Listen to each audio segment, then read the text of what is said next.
We better get back, because it'll be dark soon, and they mostly come at night. Mostly. Welcome to Mostly Horror. Mostly. I'm Steve. And I am Sean. And we got another episode for you guys this week. Yeah, we do. I don't know why I always say we have another episode for them. If they're listening to this right now, they understand. You know that we have got an another one. You clicked play on it. You are aware. You are knowing that we have another episode, but we do. It's true. We have another episode for you guys this week. This week, joined by Freddie Carlini, one of the co-creators of Mixtape Massacre, the uber successful horror board game. Great chatting with Freddie.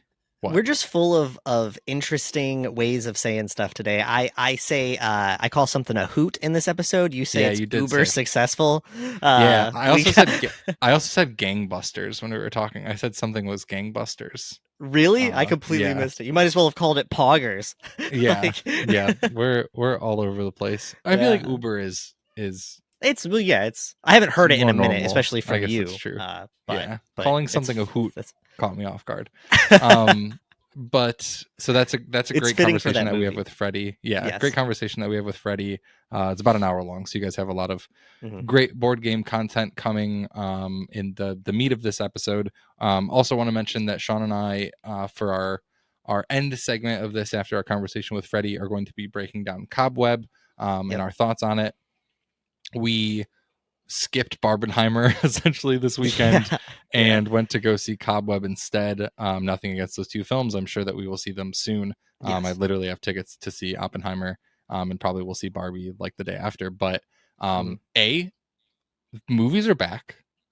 It is. I mean, we literally just got back from the theater and it was packed. We can probably talk about that a little bit later, but B, it's just, we wanted to see Cobweb as soon as it came out. So we'll talk about our thoughts on Cobweb at the end of this episode. First, let's do a little bit of, you probably already know this. I'm sure you already knew that. You only tell me stuff I already know. You already know what I'm going to tell you. We should have mentioned this a while ago, but former guest of the pod, Paul Tremblay, author of Cabin at the End of the World, Head Full of Ghosts, and many other things, released a haunting collection of short fiction called The Beast You Are. Sean and I have both picked it up. I actually haven't cracked into it yet, but I know you have a little bit, right? I'm several stories in, and I'm having a fun time. I don't want to spoil anything for you or anyone that plans to pick it up, which I recommend everybody does. First off, I want to say, how much have you looked at the cover?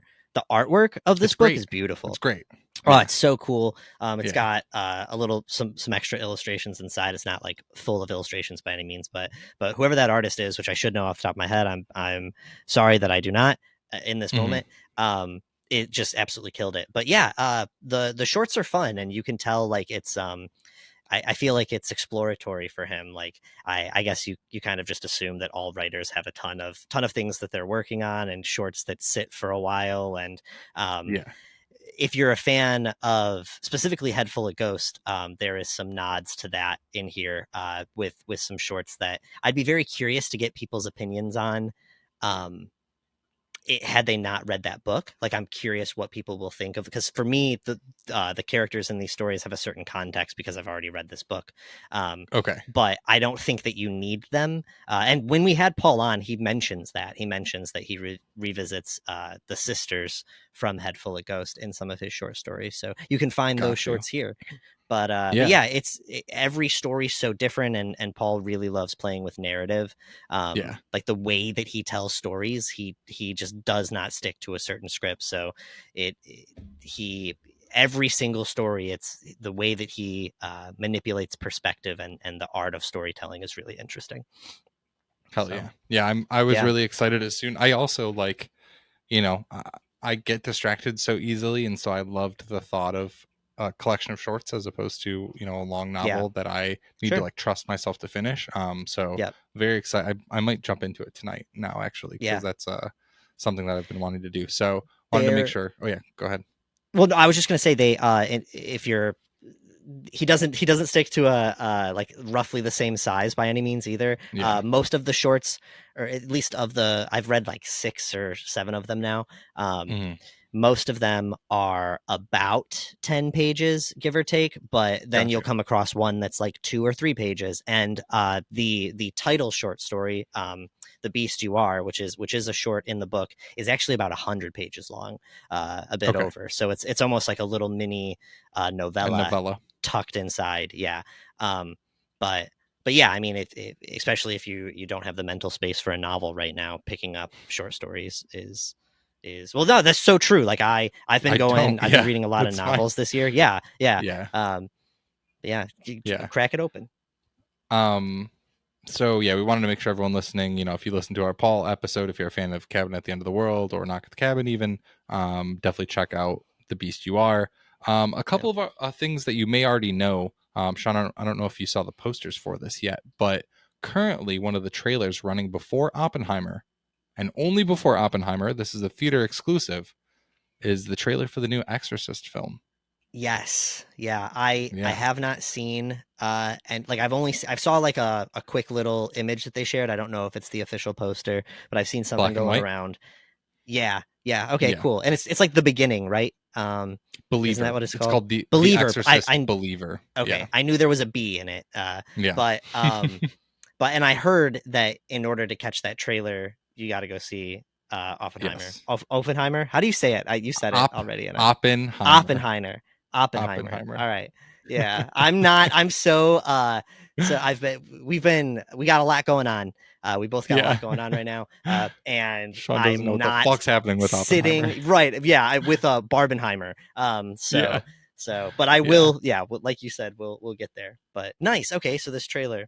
So the trailer is out before I almost said Barbenheimer, out before Oppenheimer. I feel like I might watch it because I can't imagine it being a really big trailer, like maybe just a teaser. I will say the image is really good. Like the image that they released as the poster is really good. David Gordon Green took on the Halloween films, and I don't think we need to belabor talking about them. Everyone knows how we feel about the newest trilogy of Halloween films. Yeah.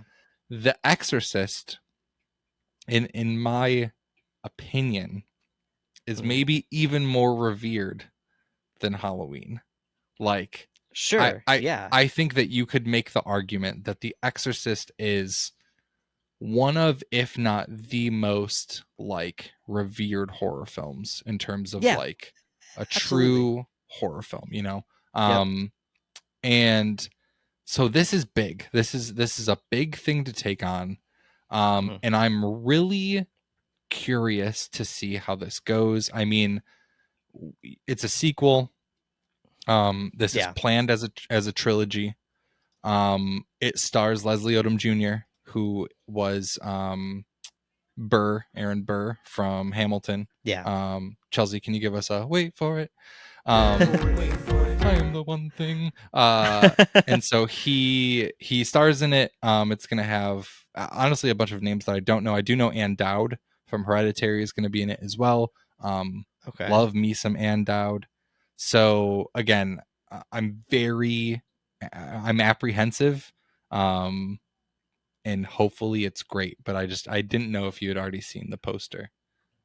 So I saw the image and it made me kind of hopeful, but it almost looked like fan made to me. So I'm hoping that I saw I think I know exactly what you're talking about, and I don't mean fan made in a bad way, but I was like, if anything, I was like, this is kind of what I would be hoping for in terms of their imaging. So if I saw the right thing, then I don't want to say that I'm optimistic necessarily, but I'm hopeful that it could be really cool. I want to point back to you remember when the Exorcist series came out in like 2016? I think it ran from 16 to 18. Did you watch much of that? Did you give that a shot? Really? I watched the first couple of episodes and I really dug it. Especially they had like Hive playing or something in like one of the first episodes, and I was like, yeah, this yes, is my jam. I was just about to say specifically, I was really excited that Hive, the Earl Sweatshirt song, for anybody that doesn't know, plays in like the opening of the show. It's either the first episode or the second episode begins with Hive, which especially back then for us was a huge deal. But yeah, then that show ended up being a disappointment to me. It was, and I only got a few episodes in, and it falls into that category, in my opinion, not perfectly, but spiritually, it falls into that category of just like weird dramas that kind of use horror, and in this case, an IP as an aesthetic, and just did not land for me. It doesn't really try to hit the heart of what The Exorcist is. But it had some interesting things going on about it. So hopefully they look at this and they veer as far away from what happened there as possible. You know what I mean? I mean, it's just The Exorcist is an Exorcist movie, and there are reasons why it stands the test of time. But there have been so many copycats. Every Exorcist film is essentially a copycat of The Exorcist. And I don't know how you do a sequel that stands on its own. I really don't. I don't know. I think that because there have been rumors about this, like they've been talking about this movie since early on into the pod. I remember being in Redford and me and you having a conversation about it, because isn't the plan is to do a trilogy? It's a trilogy. Right?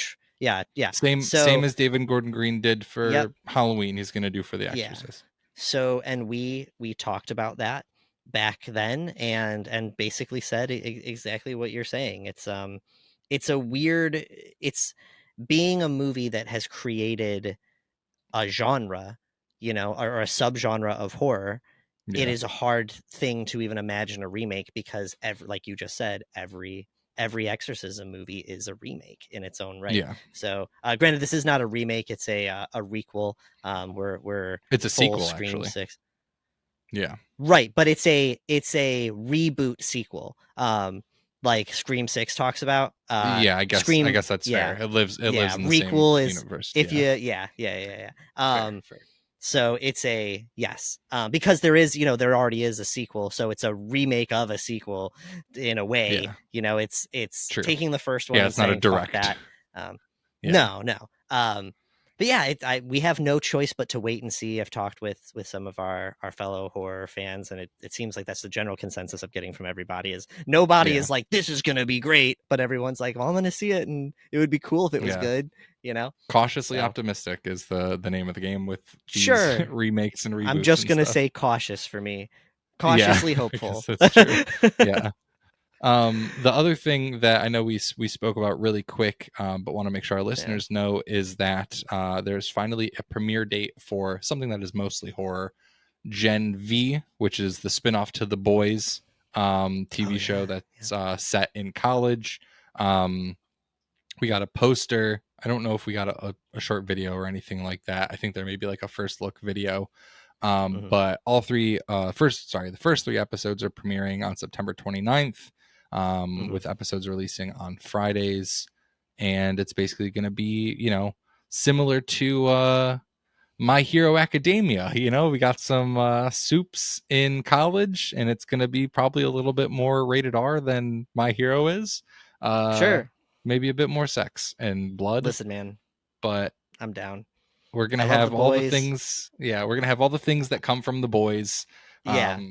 Just, set with soup kids trying to find like what cities they're gonna be taken care of. Of course, man. Hey, listen, I love The Boys. I love My Hero Academia. I love violence, sex, and soup. So I think it's all gonna be fine. I think it sounds like a nice soup itself of a bunch of things that I like. So Did you watch Invincible? No, I haven't yet, man. I know that also is coming back. That also comes back really soon.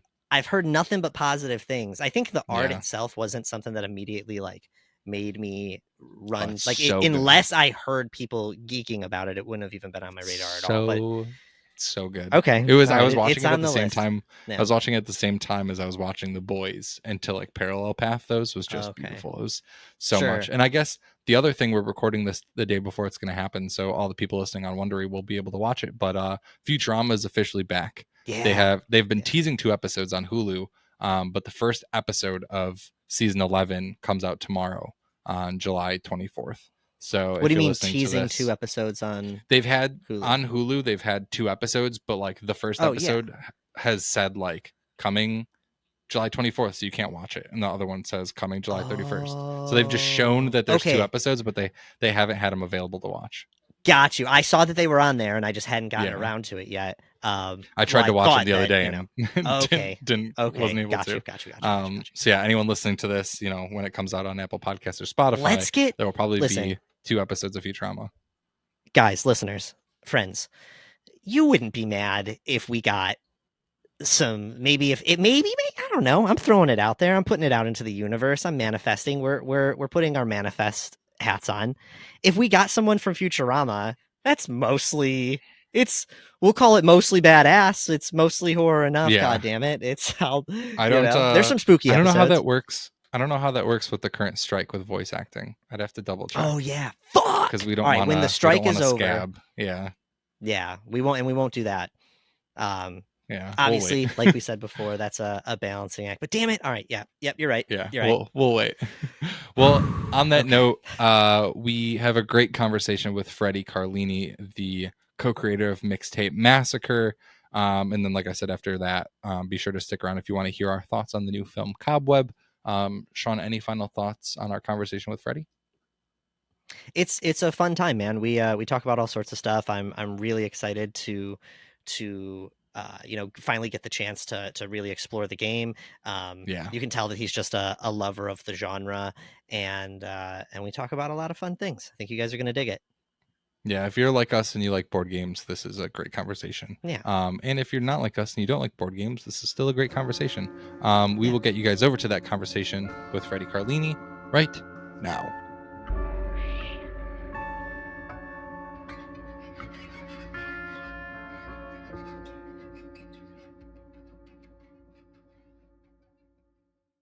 All right, we are joined by Freddie Carlini. Freddie is one of the co-founders of Bright Light Media, a creative agency that launched the horror board game Mixtape Massacre back in 2015. Freddie, thanks for joining us today.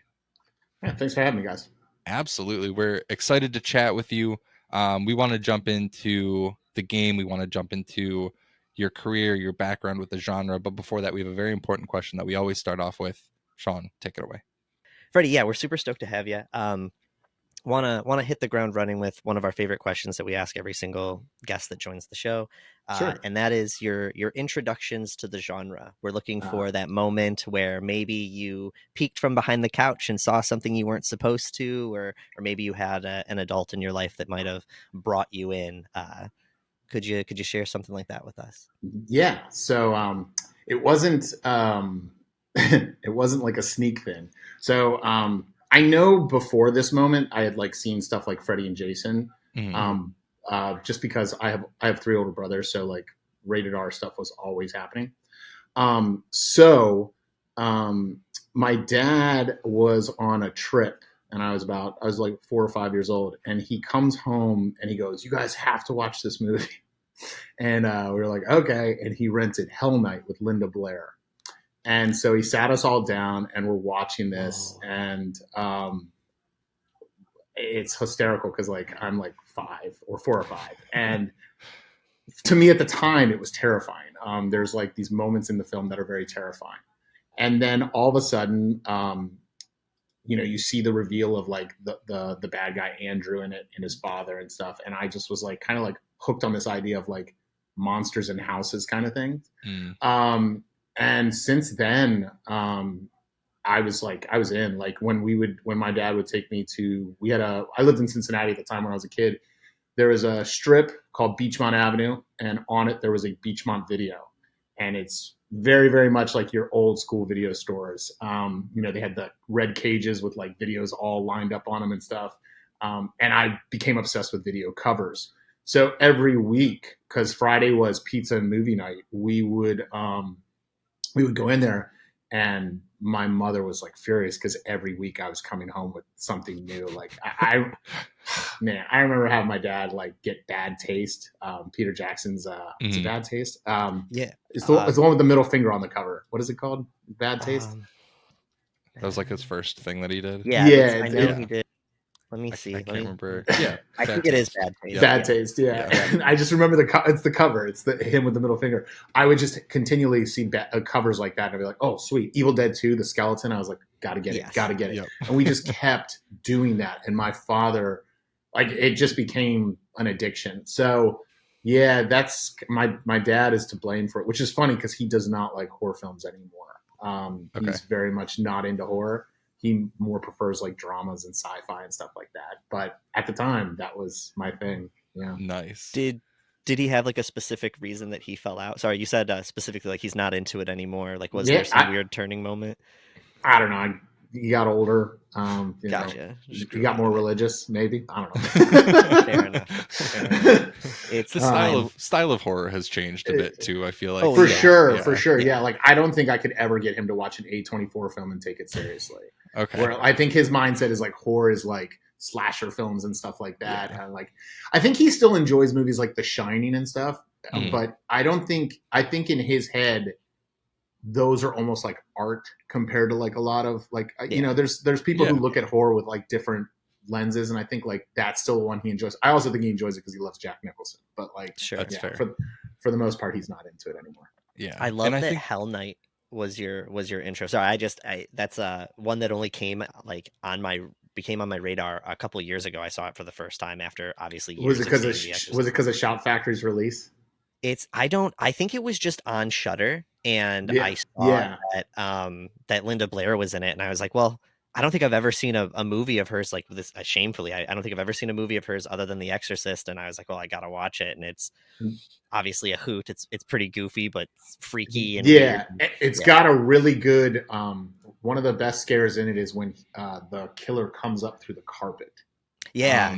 Yes. Which was before its time with like that whole like kind of reveal, which was really good. There's some it is very goofy and campy now that you like look at it now, but at the time, I think especially the age I was at, it was like, whoa, this is a lot. But there's some really creative lighting effects in that movie, especially there's one where they're on a stairwell and you're looking down and there's a whole entire section of the foyer of the house that is blacked out. And it's completely black. And that's where the person comes from to get one of the people that's like trying to help the situation. So it's just, there's some cool stuff like that in the movie. But I agree, like by standards now, it's like, it's not one I would rank up top, but it's one I always revere because of its effect on me. Absolutely. Of course. Had I seen it when I was a kid, absolutely would have destroyed me. I was a huge scaredy cat. But I need to give it a rewatch after this conversation. Revisit. And now you got Sean calling it a hoot on the podcast. I don't know if I've ever heard him say that before. It's a hoot. So Freddie, we want to talk about your career and specifically, I mean, you're wearing a bright light hat right now. So this creative agency that you are one of the heads of, can you talk about, the background behind creating this agency before we even get into the board game itself? Because you guys touch a lot of different things, and I think running a creative agency is really interesting. I mean, you've seen like I don't know if I could like put my finger on the name of another creative agency. Like Sean and I are in New York, and I still don't think I could think of one. So I'm really curious, like what your scope is and what the ethos of Bright Light is as well. Sure. We had started the company 13 years ago now. I want to say 13 years.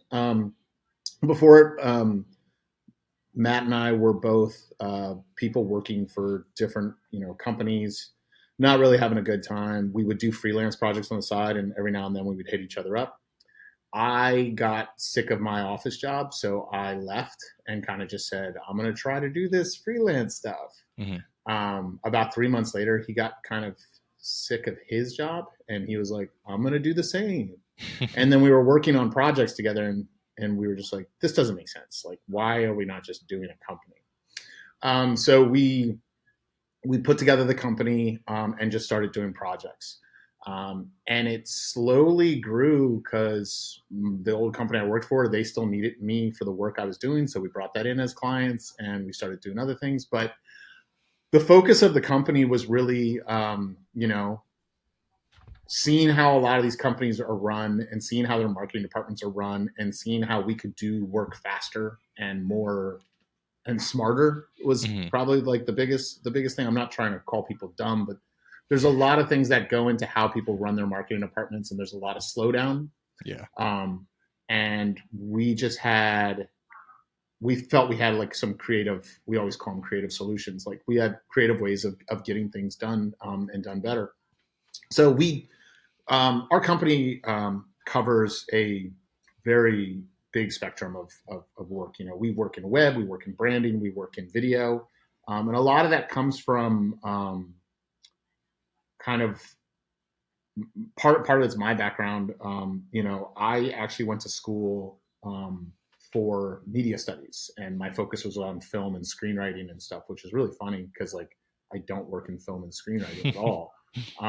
But it's what I loved and it's what I wanted to learn, and I still write scripts every day and things like that. But it allowed me to take my focus and kind of direct production. So when we do commercials, when we do video, when we do photo shoots and things like that, I'm able to like direct those situations and get us set up and do lighting and things like that. That's stuff that you would do for film productions, but at a little smaller scale, and deliver really high quality products. And that's kind of the big thing about us is it's a small company, but we deliver same level quality as right. A lot of these big companies, where you hear about these 200 plus employed studios and stuff like that, and you're like 200 plus, like they should be doing crazy amounts of work. Yeah. But it's the fact that they have multiple people on multiple projects, whereas when you come to our place, it's like 2 or 3 people working on a project at a time. But it also the other advantage is when you're working with a small company like us, there's less heads in the room, so there's a lot of less decision making. So you're getting a clear vision and you're getting the work done. So we really enjoy that. Yeah, and I think it allows you to give that like care and focus to things too. Like that's something that I'm sure anyone, any company that's looking for creative direction or whatever it may be, that added production wants someone that's going to be like really focused and really caring about their stuff. And when you have 80 different people working on one thing, absolutely the focus is split, right? Like it's going to be for sure shared more. So it's great to hear. I'm specifically, I work for a professional basketball team, and I know tapping into like a creative agency that would be able to have that unique care would be something like amazing, as opposed to just being split up. I'm curious, you talking about Matt, who is, I guess I'd like to know more about like his specialties, compared to your specialties. I'm curious how you guys work as a tandem. Obviously that's something that can be very tough. Like I always find it so interesting. Like obviously Sean and I co-host a podcast, but like I find it so interesting when 2 people can direct a film or like 2 people can write something. I think it's so I always feel strange giving up anything. I feel it hard to like split jobs with people, so I'm really curious what it's like to like co-run an agency with someone. So I mean, part of that is just knowing what everyone's expertise is, right. And kind of, hey, this is a video project, this is your field, you do it. Hey, this is a creative mural, or this is an illustration project, this is your field, you run it, kind of thing. Right. It's knowing where to let go is the biggest thing. It's knowing where people's strengths lie, and letting that person conduct and excel with those strengths in that part. That's the biggest thing. I think if you always have both hands on things, that's where a lot of tension and fighting can come from. And I think you see that more on the mixtape side with our game Mixtape Massacre, where our hands are always on it, and there's more because it's more like a baby, and it's like, no, I want to do this, I want to do this, I want to do this. Yeah. Whereas with clients' projects, it's kind of a beautiful thing of having Mixtape because it allows us to do something creative that we want to do versus when a client brings in a project, the project is more, the goal is success. It's the client is going to be very happy and, they're going to keep coming back for work. Therefore, knowing when to let go is important there, because it's like, look, we just want to get this project done, and we want to get it done at the highest quality possible so that the client's happy with it. So with that said, you do this and I'll do that. Sure. Yeah, it's I think that, that there's that whole saying of like, don't go into business with your friends and stuff. You can, even if you guys like creatively are on the same page, sometimes when it comes to the business stuff that you're not initially thinking of when you're coming up with these ideas, that's where heads can start to butt. But it seems like you guys have a good relationship and you're juggling so many different things, and that's just cool to hear. For sure.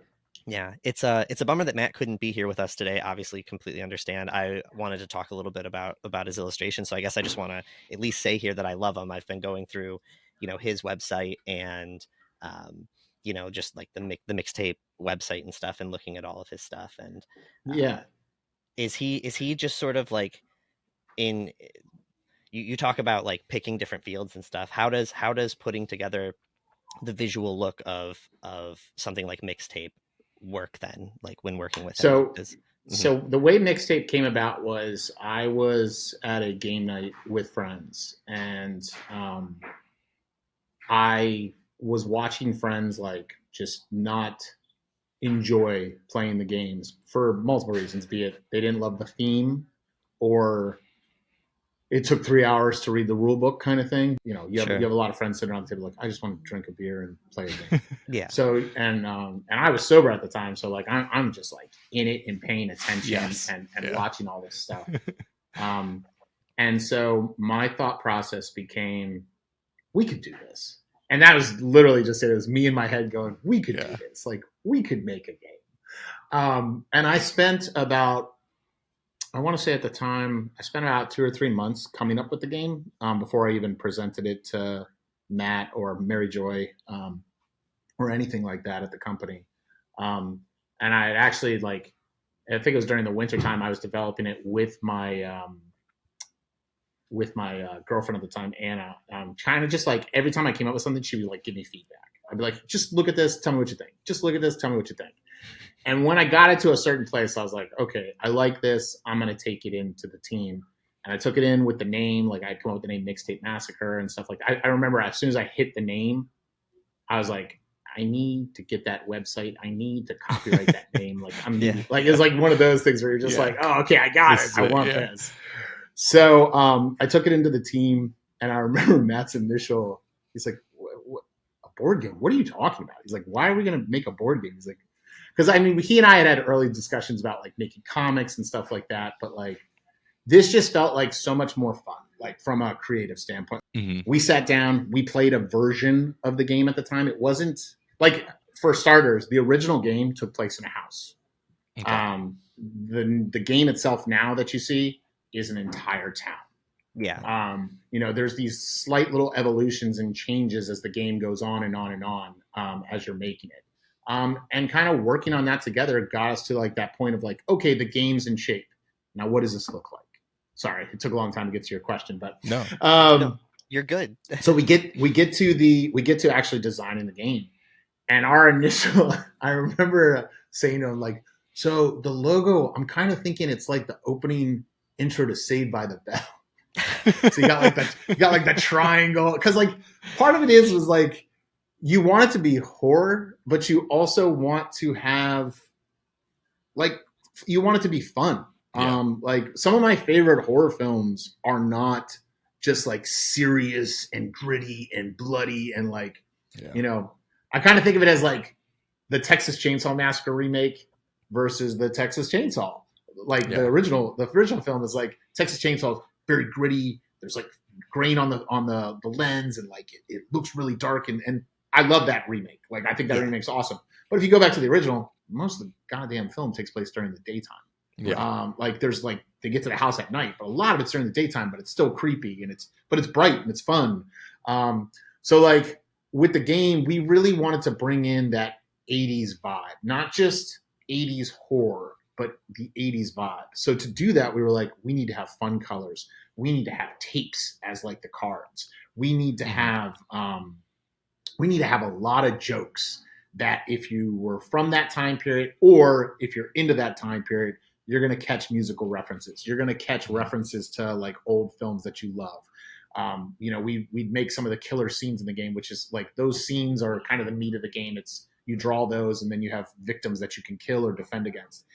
It was as much a game about just having fun and playing as slashers and going around killing people as it was about just nostalgia. And I know a lot of people nowadays are like, oh, nostalgia, like I'm done with this. Can we get back to like modern? And it's like, yeah. But it's fun to reminisce. It's fun to catch those jokes. It's fun to just have fun and have discussions about these old things. And that's kind of the catcher for a lot of people. Yeah. We've had a lot of games copy us on this, which really, I guess imitation's flattering, but we made we made a playlist. Mary Joy and I, we made a playlist. We were like, all the songs we reference plus songs we love from that time. Let's put them into a list, and that playlist has a pretty big following, which is pretty cool. But it's just to have that vibe in the background.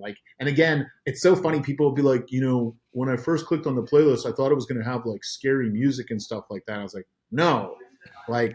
You're gonna have Cyndi Lauper on there and stuff like that. It's going to be fun, and it's gonna kind of be wicked too, because you're listening to this song, but you're running around town killing people. Yeah. It's when I first heard about the playlist, I absolutely love the idea, and it seems like the perfect way to create a great atmosphere for a game night. Sorry, Steve, I interrupted you. No, but I was just gonna say. Yeah, I was going to say, I mean, to your point about the game and latching on to the nostalgia aspect of it, not latching on, but focusing on it, I feel like realistically, you need to have the niche at least. You couldn't just make, in my opinion, you couldn't just make a horror game that touches every aspect of the genre and every, you couldn't make it so wide ranging. You need to at least have this focus and this POV, and then you can have these expansions that you're adding in that all fit in this POV, you know what I mean? You have that niche more or less. It's a huge niche in the horror genre, but I love that focus. I'm curious, going back to the Kickstarter aspect of things. Sure. Was there any surprise to the response? Because it's not easy. I was gonna say it's not easy to kick something. There was no way we went on there day one. We were like, we are gonna kick ass. Yeah, we went on there very frightened. Right. I mean, not frightened, but very this could happen, this could not happen. And I mean, I want to say we didn't.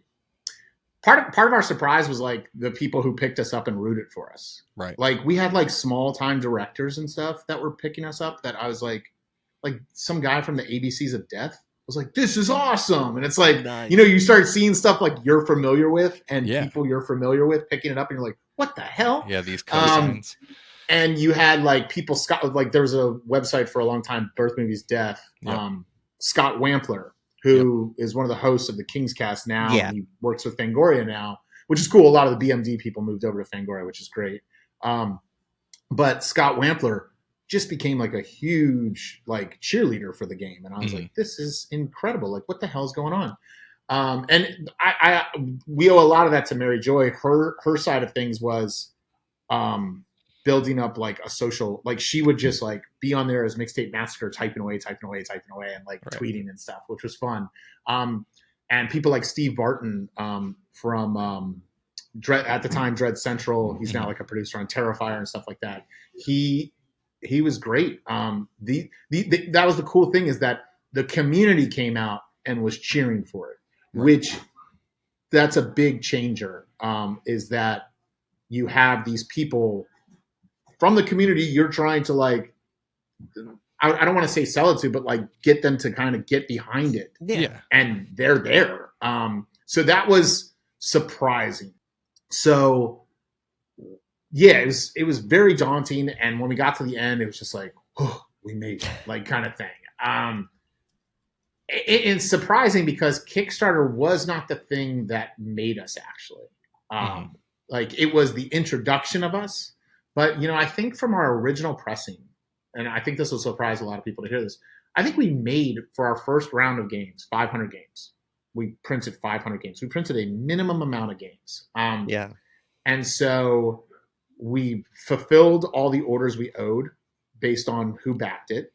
We sent out a couple copies to people, just to press people who helped us out and stuff like that. Of course. And then we had, I want to say, 129 copies left, maybe 100. I don't know. And we put those on a website we built. Right. Those sold out.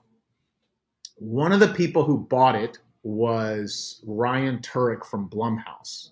He's a producer at Blumhouse. Mm-hmm. And he had posted it on his social. He had posted it on his Instagram. And I think Scott Wampler also finally got his copy, and he started posting about it. And people started hearing about it, and we started getting messages asking, where can I get this game? And you would come to our site, and it would be sold out. People would check Amazon. We weren't even on Amazon at the time. I don't even think we got on Amazon until like 2 or 3 years ago. So it was just one of those things where it was like word of mouth, and people started getting into it. Yeah. And we went in for a big production of games. And with that, we did an announcement through a lot of sites and social media. People picked it up, and we just announced like, hey, Mixtape Massacre is going to do a reprinting. You can pre-order now. And they have a expansion coming out. So that was kind of like our punch into the next thing. And we got a ton of pre-orders. It was crazy. Hell yeah. And we were like, whoa, this is wild. And then when the Kickstarter happened, the Kickstarter got funded, I want to say, in a few days, which was very different for us. Yes. And from there is where it kind of started to snowball. It was just like it was now like a legit thing. A lot of people from press, like Bloody Disgusting and stuff like that, really started taking a liking to us. And I think a lot of people could see like what we were doing was not just like, we weren't just a regular board game company. Like I still to this day don't think of us as a board game company. We're definitely, we make merchandise, we enjoy telling a story. Like as much as the game isn't story reliant, there's a lot of backstory to it. There's a lot of story and segues in between each expansion and stuff like that. Mm-hmm. So it's kind of like we've just built a community, which is really fun. And that's the whole thing. I think a lot of people, we do a very good job of making ourselves look like a professional company and, a well-marketed company and all that stuff. But we are literally 3 people. Yeah. So Mixtape is not this like powerhouse. I think when we get hit up by certain influencers and stuff, they're like asking for like these big boxes of promotional items. I'm like, yeah, I can send you a game. I was like, we're not like, we're not like these video game companies who can send out like these big fancy boxes. Right. We try that every now and then, but it's not like, it's just not doable. But like our game in the company itself is run on the sales and run on the Kickstarters. We, every time we go to a new Kickstarter, it's, hey, we want to do this new product. We could pay for it out of pocket, but it would put us in a situation. So let's just do a pre-order like we always do and see if there's interest. And as long as the interest stays there, we keep making cool stuff. Yeah. Yeah. Well, it's a genius business model. I mean, you took something that you love and you reached into it and created this new thing and gave it to a community that's obviously going to love it. And the expansions, I'm going to talk about the expansions in a second. Like that aspect of it is so genius. Like it's just the nature of what the game is. It's covering this whole genre of creativity. So you can just keep pulling from all these different places. I'm curious how you guys choose what your expansions are going to be, because there's so many fun ones. Invasion, I'm going to ask you a question about Invasion in a little bit. How do you guys go about picking the themes for your expansions, and then also adjusting the game slightly in terms of gameplay with each one? Like how does that process happen? Part of it is also looking at the industry. When they make expansions, a lot of times it's just adding cards and characters to a game kind of thing. And I don't like that. It feels like that feels like DLC to me. Yes. So I want, and the only DLC I ever enjoy is when it's adding more to the game itself. Like perfect example, Mortal Kombat for me, the DLC for that most of the time, and I'm a huge Mortal Kombat fan. Like I play the game all the time. But Mortal Kombat for me is like an example of like, here's a character, give me $5. And I'm like, yeah. But they did, but they did with the last Mortal Kombat, they did this expansion where it's like, give me $20, you get all these characters, but there's also a new mode to the game. Yeah. I'm like, that I'm into. Like, give me that. Mm-hmm. So what we wanted to do is, instead of doing these expansions where it's like, here's some new cards, here's possibly a new mechanic or a new thing, and here's a bunch of new characters, I wanted to do each expansion, because you don't throw all the expansions in at once. Each expansion is a subgenre. It's cover, or it's something fun reference from some movie. And so we wanted it to be that each one is kind of like an individual chapter, telling a new story, telling a new element. And there's these characters that get added in, and there's these cards that get added in, and you have some new dice and stuff like that. And the game can play different, and it can end differently. Mm-hmm. And for us, that's more exciting, and that's more bang for your buck. The other thing is making everything compatible. It's like, not all the expansions can be mixed in, but they can easily be pulled out because the cards are marked and stuff, so you know that which theme it goes with and everything. And you can still use all the characters. You can mix those characters into our other games, because we have Escape from Tall Oaks, which is our other game where you play as the kids, but you can put the towns together and the boards together, crazy stuff like that. But the idea with the expansions primarily was mix it up and introduce more modern mechanics, because the game itself plays very retro at first, except for a few things. It plays like you're rolling dice. I remember the funniest thing. The funniest thing is when we introduced this game, some girl was like, "This is like Candyland." She's like, "You're rolling dice." And I remember I caught her and I was like, "Well, it's not like Candyland, because Candyland you move by colors. There were no dice involved." I was like, "But I get your point." I was like, "It's very Milton Bradley. You're moving by dice." But that was on purpose. Yeah. We wanted people whose thought process of what is a board game? Oh, you roll dice and you move. Okay, cool. You do that. And then when you get to the locations, you start doing other stuff. So it was cool to like get people in by like making it look retro. Even the game itself looks like a Clue board, like which is also funny because we always have people come, "What is this, Clue?" I'm like, "No, it's not Clue. It's not Clue." I was like, "You murder people in this game," and they're like, "Oh, okay, well, let's talk about it." But it's just like it's that way of getting people to jump into the game and actually be able to know somewhat what they're doing right when they start. They haven't read the rule book or anything, but they've got the idea. And then from there, every expansion introduces some kind of new mechanic or some kind of new way to play. Even with our most latest expansion, Time Warp, we're introducing time travel, and sci-fi, which is another fun subgenre to mix in with horror. Mm-hmm. And it's like, well, if we're doing that, what are we doing with this? And it's like, oh, well, we're going to have you jumping through time portals, and there's going to be paradoxes that can happen, and that can affect the game and change things and how it's going to play and stuff. It's like, okay, cool. Like, yeah, all right. Yeah. So it's just, it's having fun with the genre, having fun with the actual like elements and stuff that's involved in it. Mm-hmm. And just playing with it. Yeah, it's almost like you're tricking people with the like making them think like, oh, it's simple, and then you get in there and you kind of learn the complexities, and it doesn't feel like this daunting task, like where those games where you have like a 24-page rule book and people don't want to play. I've been to many a game night where we have some of our friends are really big board gamers, but they'll bring out these crazy complex games, and everyone's just like, that's a bit too much right now.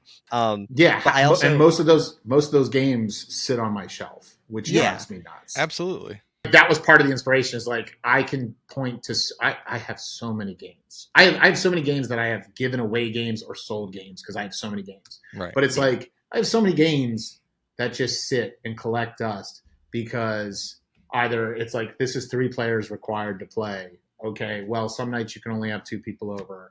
And it's like, or this game requires only 2 people or up to 6 people, but you've got about an hour and a half introduction. And none of my friends want to sit there and learn this stuff. Like, it's just, it's daunting. Yes. Yeah. It's unfortunate because some of those complex games are so fun.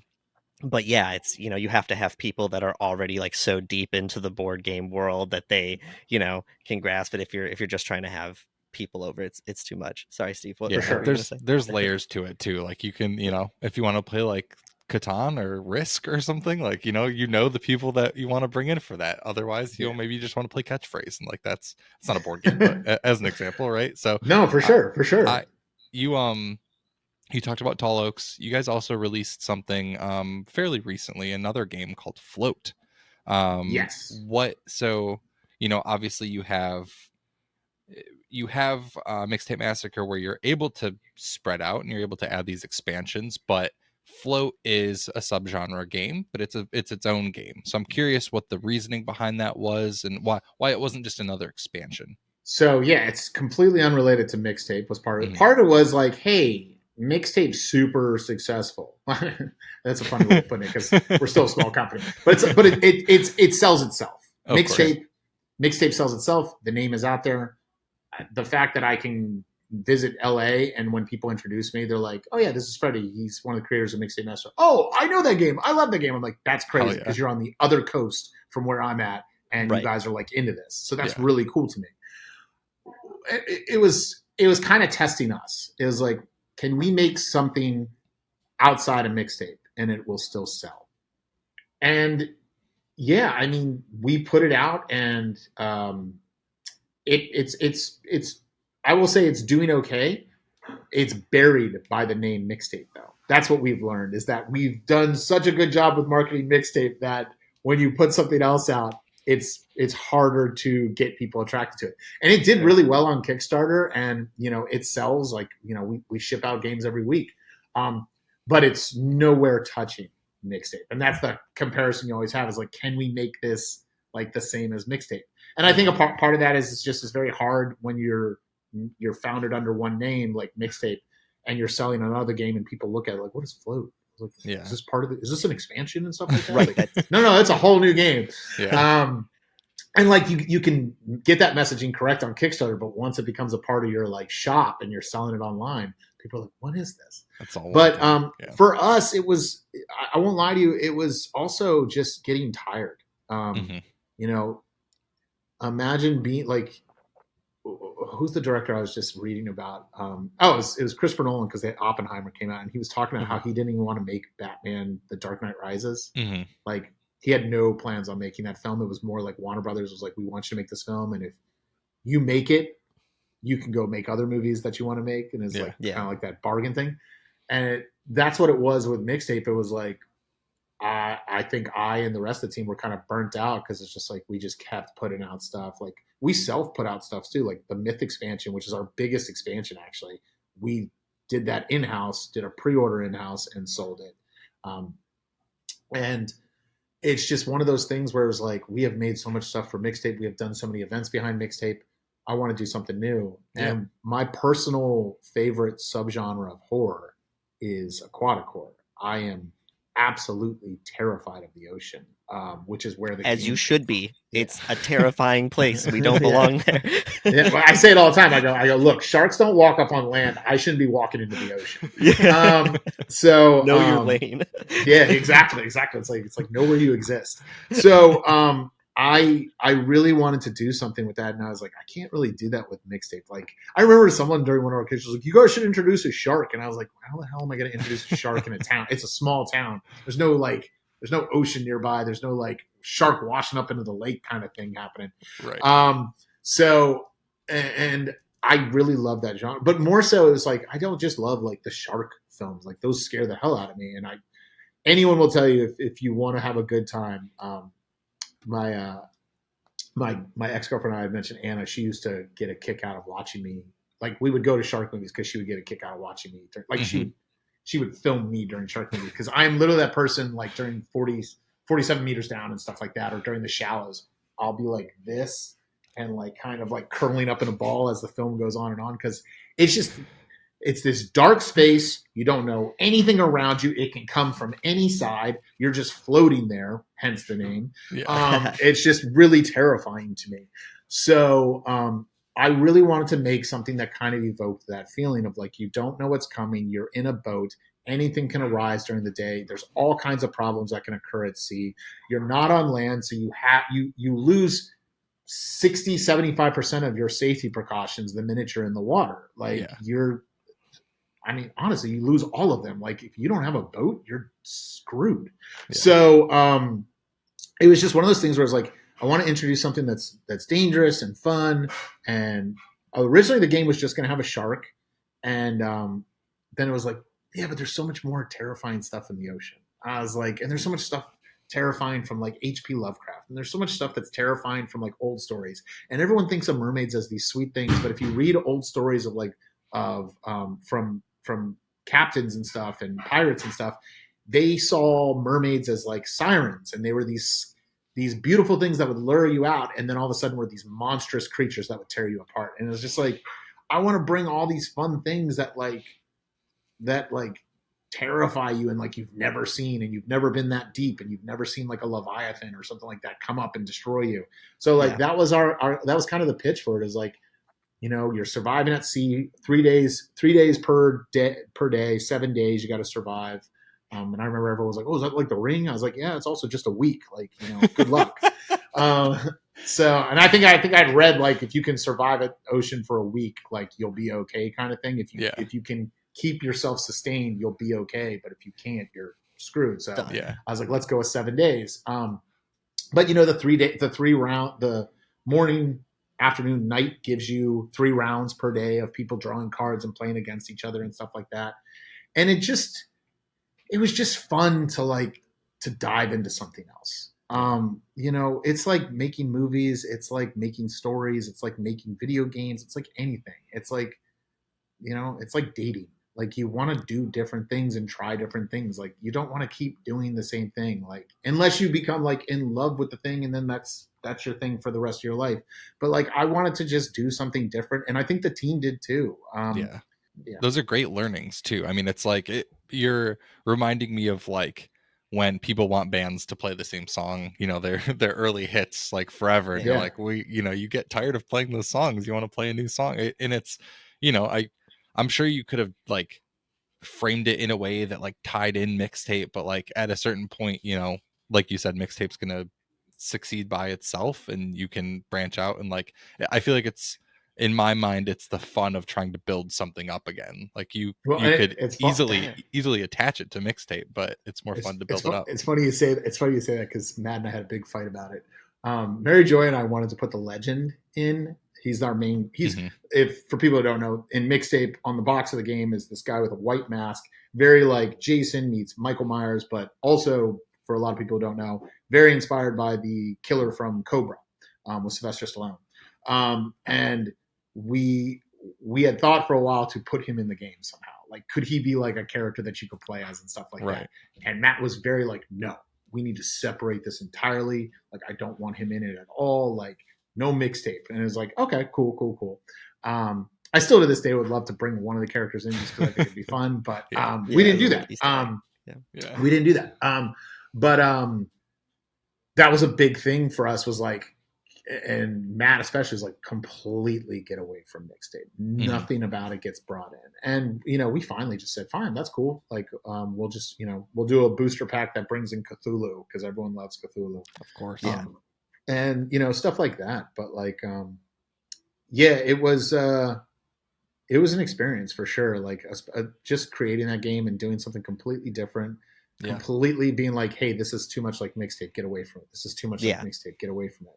And just trying to be as different as possible, which is hard in itself to just be different again. Yeah, of course. No, we totally agree. And I mean, you obviously have something great going for you with all these games, and you know, the support that you've talked about in the horror genre. I feel like it's the perfect place to make a board game, because the people that love horror are very supportive of their genre, and so when you have another just want more of it, you know, medium to support the genre, I feel like you're always going to get that backing. For sure. And, well, it's incredible to see within the community. Like, when we launched our game, started making it in 2014, launched on Kickstarter 2015. Right after our game got kickstarted, Stranger Things came out. And everyone was like, ooh, 80s nostalgia and all this 80s nostalgia and all this stuff. It's like, yeah, wait till you get the game. And then it was interesting, probably 3 or 4 years. Well, we had one company come out with this game called Monster Slaughter, which I remember so many people started like tagging us in it, because like, this is identical to your game. I was like, yeah, whatever. But then we started noticing more companies putting out horror games. There used to be like zombie games and like HP Lovecraft games and like stuff like that. Yeah. But there was never any slasher and stuff like that. And then it just started, like 2-3 years after our game came out, it just started snowballing. And we were like, I think people were like, are you guys worried about this? And I was like, no. I was like, this is awesome. This is what we want. I want a Scream game. I want a Michael Myers game. Like, I want these games to exist. Like, this is, I think a lot of people have wanted these games to exist for a long time. And I think companies started seeing, like, if a small company like us could do this, like Trick or Treat Studios is now putting out like Texas Chainsaw Massacre, the game. Like, who doesn't want that? Like, so like, it's just cool to see, like, a lot of people are like, I think it's cool to see that. I think people sometimes say like, oh, horror's big now. Horror's always been big. It's always been that genre that any studio can put out and they can make money off of because it's low budget to make and you can make a profit on it. It's always been big. It's just bigger now because more companies are seeing that, like, people are very, very hungry for it. One of the biggest movies this year, I think, was the Scream film, like, in terms of profit. And I guarantee you, Talk to Me, which is coming out next week, is going to be huge. It's going to do gangbusters. It's so good. which is just awesome to see that, like, more studios are seeing the power of horror. I don't think it's like I never want to say more popular. I hate that because it's like, I just think more audiences are warming to it and are starting to see that horror isn't just this splatter fest. There's a whole spectrum of what horror films can be. And the fact that every year more and more horror films are dropping, every year you're seeing more and more success with horror films and more studios doing them is a great thing. More studios are making horror games now. It's a great thing. I get to play Evil Dead with friends all the time online. That's an awesome thing. You've got the Texas Chainsaw Massacre game coming out from Gun Media. Can't wait. Like, more of that. Like, give me that. We got the Killer Clowns game coming out. Whoever thought we'd have a Killer Clowns video? Not me. Like, that movie was like, that's another one when I was a kid. Like, we used to watch it all the time. And now, like, it's huge. Like, every year, Spirit Halloween puts out Killer Clowns products. It's a part of Universal Studios Halloween Horror Nights. I remember when I went to that house, I was like 8-year-old all over again. I was freaking out. And that's just a really cool thing to see is, like, I don't think horror got more popular. I think it just got more accepted. And so it's more in the public eye now. You always had horror fans. You always had people who didn't talk about horror around their friends because they were like, oh, that's scary stuff. Like, what are you talking about? And now it's just more acceptable to talk about. Absolutely. Yeah, I agree. I mean, to your point, just to add you have Insidious, the new one that just came out, made its budget back in the first weekend. The Blackening, which was like a very independent, horror film, made its budget back the first weekend. Megan, Cocaine Bear's on mostly horror, but those both did really well at the beginning of this year. So this is going to be Cocaine Bear is definitely horror. It was it's comedy horror. It's comedy horror, which is again my favorite. Dead Alive. Absolutely incredible. Like Shaun of the Dead, great movies. Like, so exactly. So this is going to be a great year for really like putting the flag in the dirt, I think, to show people, how accessible it can be. Freddie, before we let you go, we wanted to do a bit of a rapid fire game with you based, you have all these expansions around Mixtape Massacre, and I felt like what better way to tap into your thoughts on the genre than to throw a couple rapid fire questions your way based on the expansions that you guys have. So I feel like we should be eating hot wings right now. It's like, listen, we love hot ones, but this is going to be, and this is, really low stakes. So you can take your time if you need to, but, I also want people to know, about the expansions that are included with Mixtape Massacre. So we're gonna kind of go down the list. We're going to start with Hallows Eve. Pretty simple one. If, you were stranded on a desert island, you could only have one Halloween candy. Obviously, hopefully you have other things to eat on this desert island, but if you could only have one Halloween candy, what would it be? Reese's Pieces. Reese's Pieces, Speaking not to Steve's Reese's. heart. Not Reese's. Reese's Pieces. Reese's. Yes. Okay. Oh, see, I'm not a Pieces fan. I'm a Reese's. I'm a Reese's fan. Huge Pieces fan. Like, thank you, E.T. I love Reese's Pieces. Yeah, it's what I get every time I go to the theater. It's bottled water, Reese's Pieces, small popcorn. Nice. All right, that's a good one. I like it. The ratio of peanut butter to chocolate is a little bit off for me, but I can respect it. I need the chocolate. If I have Reese's very Pieces, specific feelings. I need M&Ms with them. I have to have the two together or I lose my mind.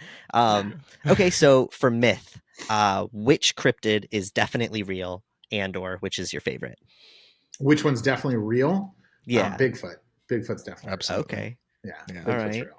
Agreed. Do you have would a he favorite? also be a big hairy guy walking around? Oh, Come on. it's Yeah. gotta Of course be. it has to be. I feel like there's a few of them. They're the big feet. Look, they're a we're whole getting species. into the point. We're getting into the point where everyone's saying aliens are real. Finally, like everyone's owning it. So, like, if that's where we're at, like, Bigfoot's got to be real. Yeah. I have to ask. It could go into a whole thing. I've been wanting to ask you the whole time, trying to find a way. Aliens are. I'm full. I literally have a tinfoil hat right here. I'm deep in it right now, Freddie. What are you thinking about the aliens? Everything going on right now. Oh, I think Tom DeLonge was right the whole time. Like Blink 182. Like what's that song? Aliens are real or something like that. Yeah. No, I mean, here's the whole thing. We are the most self-centered creatures in the world to believe that we're the only thing in this vast universe. And that might, I'm not trying to offend anyone, but that might come from religion too, because a lot of people just believe like we're the center of everything. Yeah. Absolutely impossible. We've had so much stuff. Like, I believe a lot of times that a lot of the sea creatures we come across are things that just dropped into our world. Like, they're very, very weird looking things. And so, impossible. I'm waiting for the thing to happen. Yeah, that's from religious stories to sea creatures to cryptids to old stories of fae. I think it's all aliens. I think it's all aliens. I definitely believe a lot of the experiences, and I quote experiences, people refer to in Old Testament and stuff like that. I'm like, aliens. 100%. Like, angels coming from the sky. Aliens. Aliens. Glad we're all on the same page there. Sorry, we could have a whole episode about it. We'll bring you back. I guess that was the one tied to Invasion. Exactly. Yeah. Yeah. Yes. Yeah. The next one to hit is Lockdown. And the question that we had is, what do you think is the film with the shoddiest police work, or what do you think of like the worst police in horror films? This isn't a police question. Oh, the worst police work. Oh, that's actually a really easy question. I don't know if you guys have seen this movie. Is it The Snowman? Is that with Michael Fassbender? The one with the drawing or whatever it is. The drawing of the snowman. Is it called The Snowman? I think Michael it is. Fassbender. Yeah, I haven't seen it. So okay, I'm not recommending this movie, by the way. So word is that this movie was never properly finished, but they released it because Michael Fassbender was huge, and there's other people in the movie and stuff. Sure. I think it's called The Snowman.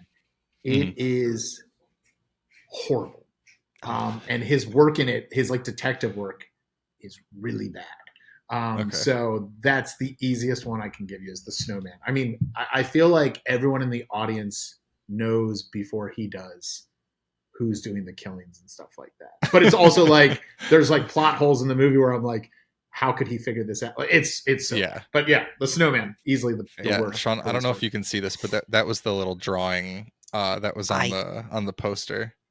Yeah. I know that you're not recommending it. But what does it say? Mr. Police, you could have saved her. I gave you all the clues. And he did. That's the drawing. gave them all the clues. They were all there in the movie. Like, it's really bad. It's a really bad movie. That is the most true marketing piece ever. He gave them all the clues, and it's really bad. Figured out. Oh, that's great. That's so good. Okay, my answer for it would have been Halloween 5. I don't know if you remember, like the Dumb and Dumber police cop duo. Yep. Yes. But now I absolutely have to see Snowman. I know you're not the recommending Rosencrantz and Guildenstern of the Halloween series with their clown. So for Black Mask, we're gonna give you two options here. You can either the best use of Don't Fear the Reaper in a horror movie, or your favorite personification of death, or both. It's tough. Yeah. Actually, so can I give 3 answers to this? Sure. Do it. So as many as you want. My honest opinion on the best use of that song ever, technically in a movie-esque style, there's a game called Ripper. It stars Christopher Walken. It stars, I can't think of her name right now, but from Indiana Jones, the first Raiders of the Lost Ark. I'm blanking on her name, but the main woman in Raiders of the Lost. I don't know why I'm blanking on her name. And it has the guy from the Warriors who's like, "Hey Warriors." Yes. Come on. All of them are in it. This game's incredible. I used to play this game all the time. It's 6 CDs long. They use the song because in the game, it's a virtual reality machine you can go into and play a mystery game involving Jack the Ripper. So very, very cool. And don't use the Ripper Don't Fear the Reaper is at the opening of the game, and then it comes in again at another part. Gotcha. That's my favorite use of it ever, is for that game, In just media, because yeah. I will always think of that game and that song together. That said, your question can be answered in one answer, actually. It's best personification of death / best use of it in a film, The Frighteners. And in fact, The Frighteners, the whole gooey look of the Black Mask character in our game is inspired by that film, because I loved that like pieces of it would come off and turn to like drip and stuff like that. I love The Frighteners. That is such a cool Peter Jackson film. I wish at the time it would have been bigger, because I feel like had that been bigger, he would have stuck even more with horror. But from my understanding, that was the movie that gave him access to Silicon graphics machines, which is what led into them making the Lord of the Rings trilogy. So interesting. Wild. Cool. Okay. Yeah, I've seen. But I love. A minute. The Frighteners is great. You got Michael J. Fox in it. So many good actors. It's so fun. It's so unique. More publicity too. And it's really cool to see the way they did the ghosts and like the idea of ectoplasm and stuff, like versus like things like Ghostbusters and stuff. It's right. It's just it's really well done. They used Don't Fear the Reaper in it. Yeah. You've got the actual Reaper in it, and there's a cool story behind it and all this stuff. And the ghosts are afraid of the Reaper. Because it's like you die and you're still there, but then the Reaper can actually take you and kill you as a ghost. And I'm like, this is really cool. I think that movie just had like a lot of cool stuff going on in it. So that would great. It's been like years since I've seen it. Time to definitely rewatch that. I think my understanding is Bad Taste, Dead Alive, The Frightener, and Meet the Feebles are supposed to get like a 4K. Like it's supposed to be like the Horror Days of Peter Jackson. Okay. They're supposed to release like a collection of all of his stuff that was horror as like it might just be, you know what, Frighteners might not be part of it. It might just be Meet the Feebles, Bad Taste, and Dead Alive, but are supposed to get released as like a 4K. So I'm like, I was really waiting on that. I thought Frighteners got a release recently, but I've seen at least maybe I saw an article about it. But basically people still talking about the film, which is obviously it deserves it. And I'm glad you knocked both of those questions out in really one answer, which is great. All right, couple left here for the Bad Dad expansion. The booster. Okay, who's the worst father? The booster. Who's the worst father in horror? Jack Torrance. He's horrible. Jack Torrance, if it's Jack Torrance in Kubrick's The Shining. Okay, you have a little more sentimentality towards him in the book and in terms of the TV version of it. But in The Shining, like Kubrick's The Shining, he is the worst father in the whole time. 100%. Worst father, worst husband. He's just horrible. So, Going to answer. Honorable mention Donald Thompson from Nightmare on Elm Street, as well as Alvin Marsh, obviously from It. Who's a piece of shit, but solid answer. So for Scarlett, we're looking for best and worst vampire movie, or just favorite and least favorite. Okay, I was gonna say I never like calling people the worst, but The Snowman is a really bad film. Best vampire movie. That's so hard. I love vampire. Vampires are another favorite subject. Vampires. So aquatic horror, vampire, and werewolves. Werewolves. So for best vampire, don't hold this against me, but probably just for now, I'll say best right now would be Interview with the Vampire.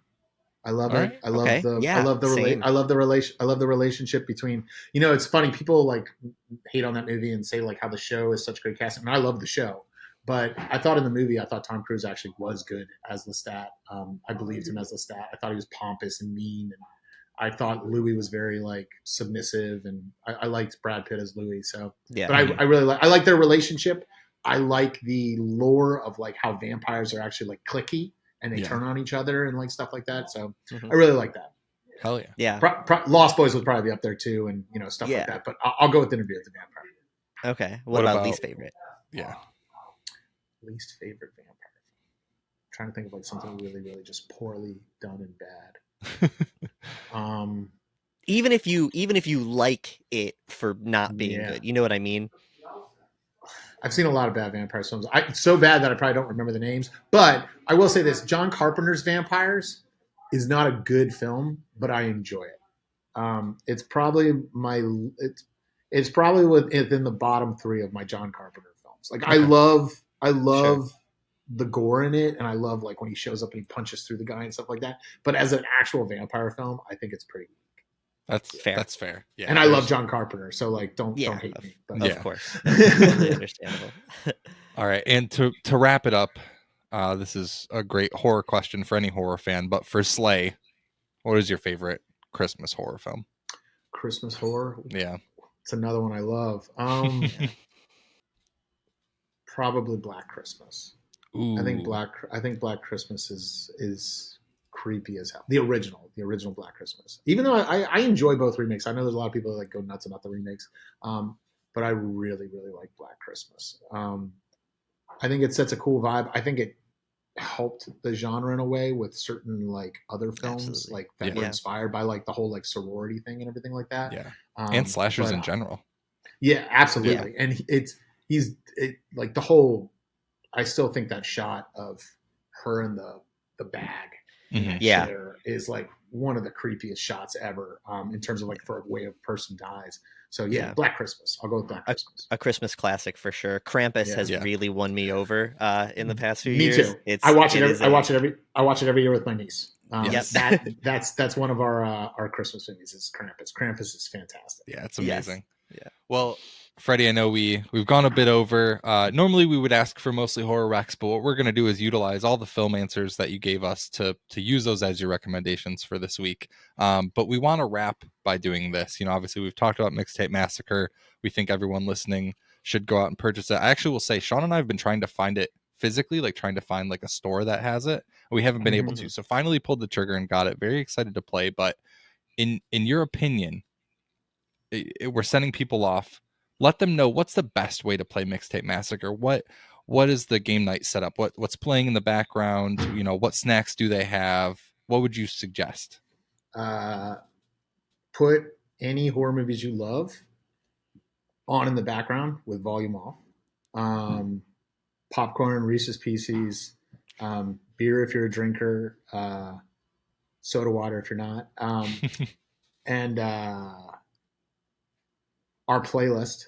Definitely put the playlist on. I think more and more people are catching on that you get so much more of it. Like I've had friends who will draw cards and the song that the card references is on, and it's just like, oh man, like stuff like that. So it's like little things like that, and it'll give you more insight into like why we put like genres for each character, like what their favorite music genre is and stuff like that. Playing like that, and honestly, bring friends that don't play games. You can have tons of friends who play board games all the time, and that's fun. But part of the point of making the game was to get people who don't play games to see that like, hey, this can be a lot of fun to like unplug, get off your cell phone, get off your video game system, sit down, have tons of conversation while you're playing a game. That's really the point of any board game, is that has to be played in real life. It has, like, I always laugh when people say like, hey, can you make a virtual version of your game? I'm like, no, that's not the point. Yeah. The point is get your friends to sit down at the table, looking at each other, talking with each other, playing with each other. Full house. And if you have more than 6 friends and you want to play, buy Escape from Tall Oaks, just put the boards together and play with 12 friends. Perfect. But just get your friends together. I mean, that's the real point behind it. And, just have a good time. Love that answer. Yeah. Well, really appreciate your time, Freddie. Thank you for diving into all of this with us. Again, anyone listening, if you guys haven't checked out Mixtape Massacre, go to the website, grab it now. Freddie, thank you again for being on the show.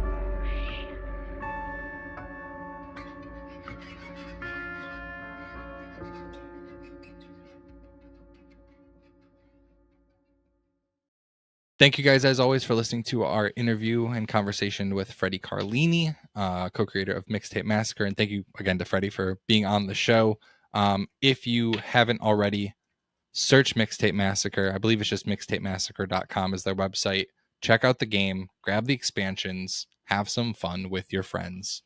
Don't just sit around on Netflix.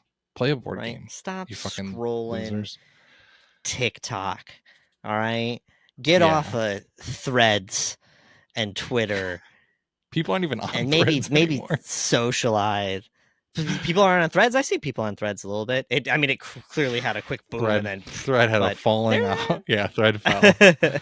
Thread had a big fall, unfortunately. And by the time we're done recording this, Twitter may be called X. So who the fuck knows? Yeah, Jesus get off Christ. all that and play a board game. Yeah. Play Mixtape Massacre. Play a goddamn board game. Sean and I just got back from AMC 25, which is the biggest AMC in New York. Yep. It's fucking packed for Barbenheimer right now. Dude. There was so much pink. Yeah. I couldn't believe it. I appreciated that. I like that people were showing up like ready to go, you know. I miss that sort of movie going experience. And while my social anxiety that comes from being in crowds and my want to just be alone most of the time, hits full force when that's happening, it is joyful to see that many people experiencing film, specifically one that's directed by Greta Gerwig and is based on all accounts online very good.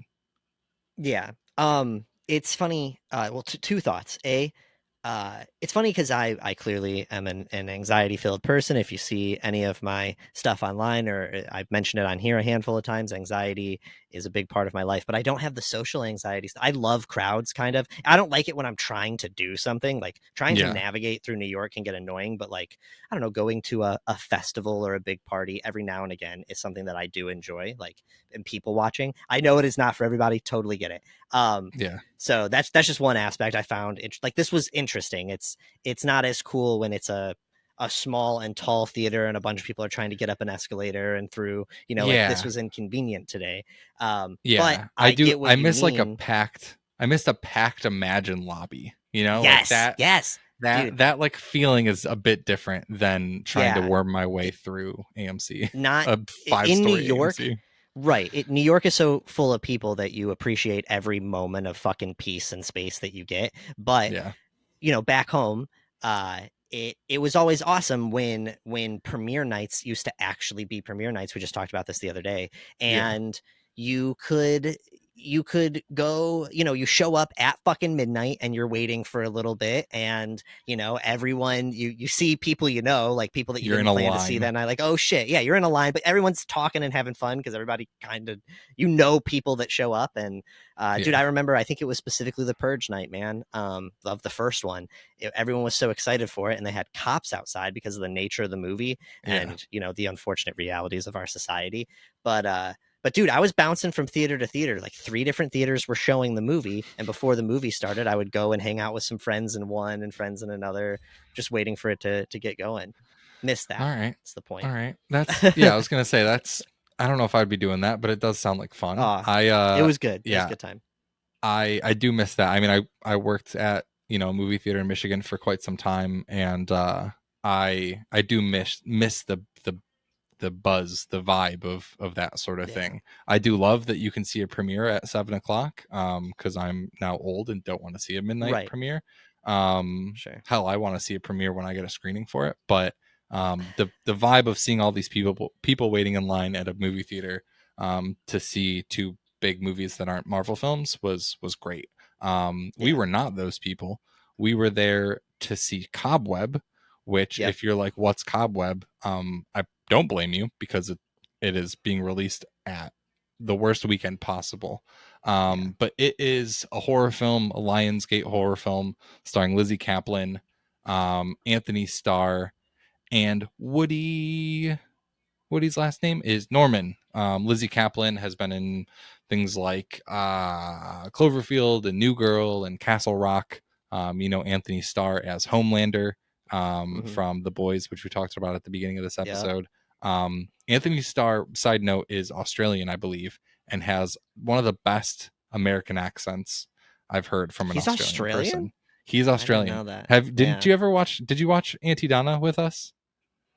Yeah. Oh, I remember the episode where he shows up, but I guess I just don't remember that part. He's Australian. Okay. They're Australian, and he's Australian, and All right. And then Woody Norman is a wonderful child actor. He's in a film that was released by A24 about, I think, 2 years ago now, called Come On, Come On. That was my favorite film of 2021. He's a great kid actor. Is going to be in a bunch of great films. Directed by Samuel Bowden, I believe is how you pronounce his name. He did a TV series that was on Netflix, I believe, called Marianne, that people tend to like, and I believe was canceled sooner than people wanted it to be. And I guess just to give a brief preface of this film, we are going to talk about spoilers. So just end the episode now if you'd like. And also here's a little bit about Cobweb. It is about an 8-year-old boy named Peter who is trying to investigate the mysterious knocking noises that are coming from inside the walls of his house. I won't even read the rest of this IMDb thing because I feel like it even gives a little bit too much away. But really, okay. How do we want to start, Sean? What do you think? Overall impressions of the film? It's confused. All right, so being complete honestyville, I complete honestyville. Take a trip with me to complete honestyville. Yeah, we're doing some sightseeing in the truth. It took me a minute to kind of warm up to it. Like I went in having only seen like the poster and only like once, and was interested. You know, I was hoping that I was going to enjoy it. As it went on, I realized like I don't know how to explain what I want to say. Basically, I didn't love it, but I didn't hate it. And as the movie goes on, there are things that I'm liking, but things I'm also kind of giggling at. And then it started to really win me over in the third act, kind of, but then also didn't really stick the landing. Me and Steve we went and saw this. We walked home essentially silently and then sat down here. So this is our first time talking about it. But what about you? Before I go any deeper, what about you? Yeah, I think we took the same path. I was not... I like the vibe that was set from the beginning. It has this fairy tale-esque feel to it between the way that it's shot, the color grade of the film.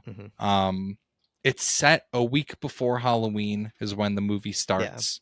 The first thing, again, I know I mentioned this should not have come out right now in the middle of the summer. This should have been put out in October. Agreed. Period. Agreed. But I love those vibes.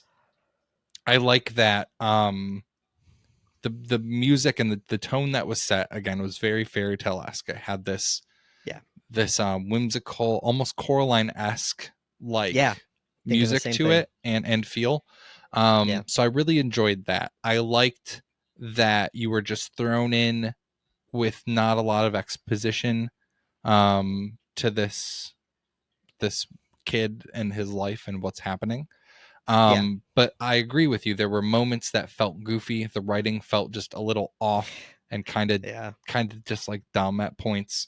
There were parts that were, just funny reactions. Like there's Lizzie Kaplan, slamming her hands on the table, which was just hilarious. God. And I don't know if I don't know if that was, I wouldn't call that like bad writing or anything. I just think it was a funny moment to like break the tension. Sure. But yeah, essentially this film goes from being slightly uninteresting and maybe like meandering for a bit to then ramping up and toying with, what you think is happening versus what is actually happening. Led again by Woody, who is a great actor, in my opinion, great kid actor.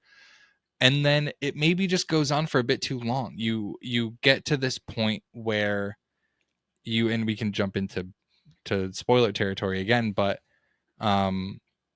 we learn that there's this person who may or may not be, this little girl is what we think is may or may not be trapped behind this wall in the house. Peter's parents, his mom and dad, put her there. She's his sister. These are all the things that we're being told. And I, for a moment, was believing it.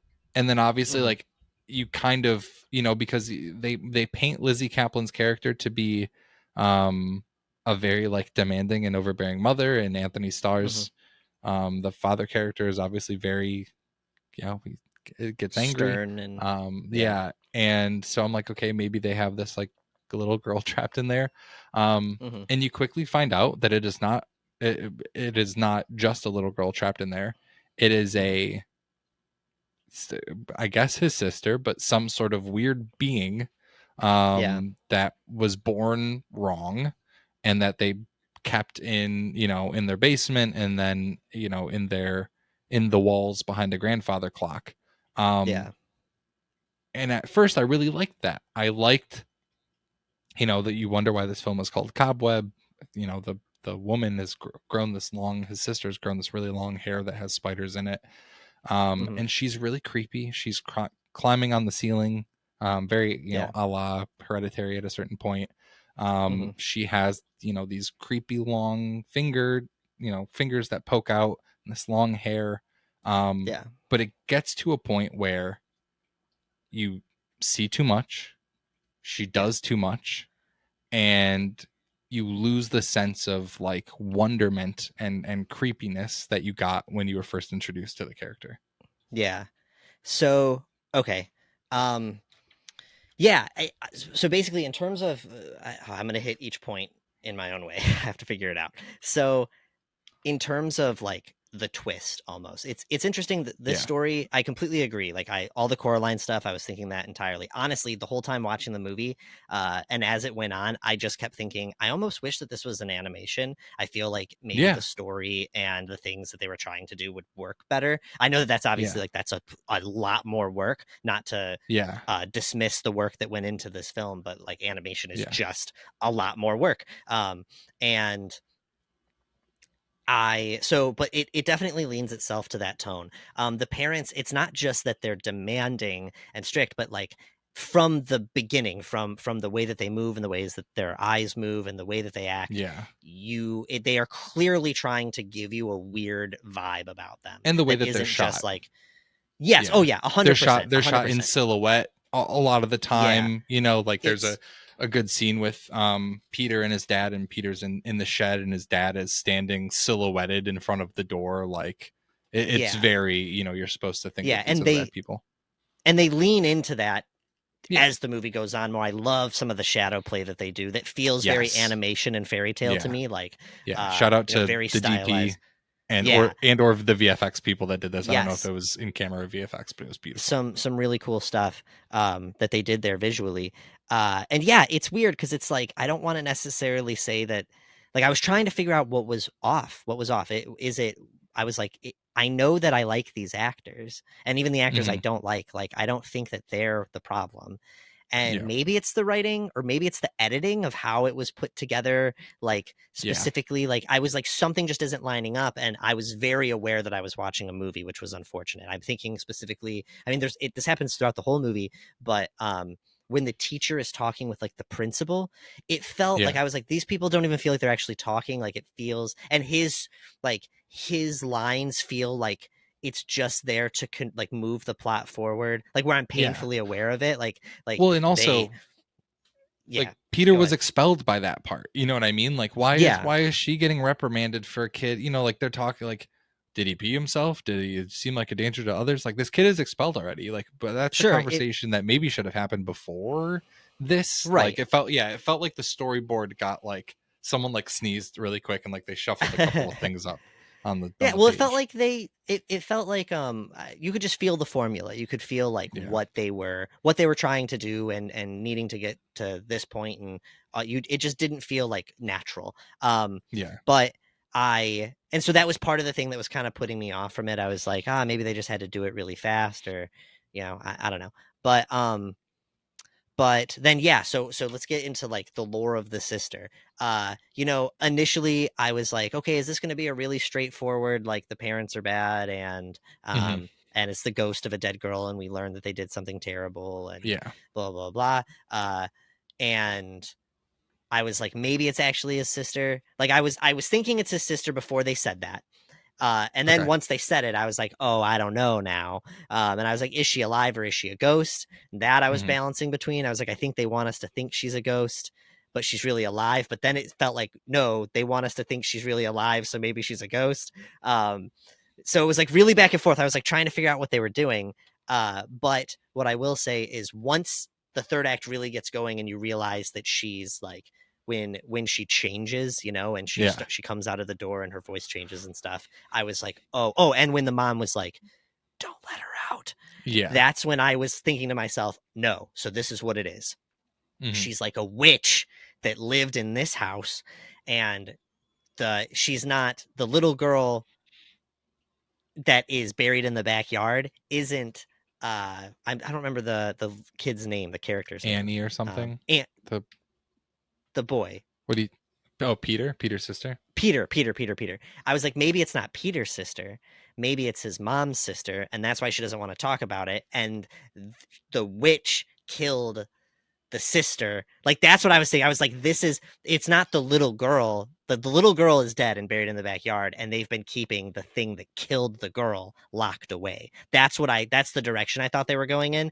And had they just done that, I would have loved it. I think like I would have been all about that, finding out like when the mom was a little girl that her sister was killed by this witch. And like, I don't know. I'm not saying it would have been like the easiest thing to pull off, but something about it actually being I didn't get that at all. I don't know. That's just where my brain, like something about it actually being his sister. Like she had this old woman voice. Like how old are the like his parents? They don't look old enough to have even a girl that is the size and whatever. Agreed. So I don't know. And it just kind of made it feel goofy to me. Like I don't know. It almost went into Malignant territory in terms of how I felt about it at that point. A billion percent. It was veering into Malignant territory.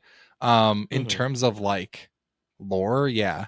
I was confused because there's a girl that disappeared, an 11-year-old girl some years ago disappeared on Halloween. Yeah. Right.